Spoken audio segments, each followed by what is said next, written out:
15 ممالکو رهبران تللی دي او د ډونالد ټرمپ سره په سپینه ماڼۍ کې لیدلي دي. نو ښکاره خبره ده چې دوی سره به د دفاع خلک به مو، خارجه به مو او د امنیتي به مو. نو د تاجکستان د امنیت رئیس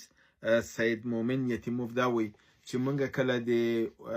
ډونالد ټرمپ سره کېناستلو نو موږ د عاصم منیر او د پاکستان هغه لوبه چې په سیمه کې اور اچي، امنیت خرابوي او سیمې ته په حساب شخړه راولي، بالخصوص د افغانستان په متعلق دا خبرې مو وکړلې. او کوم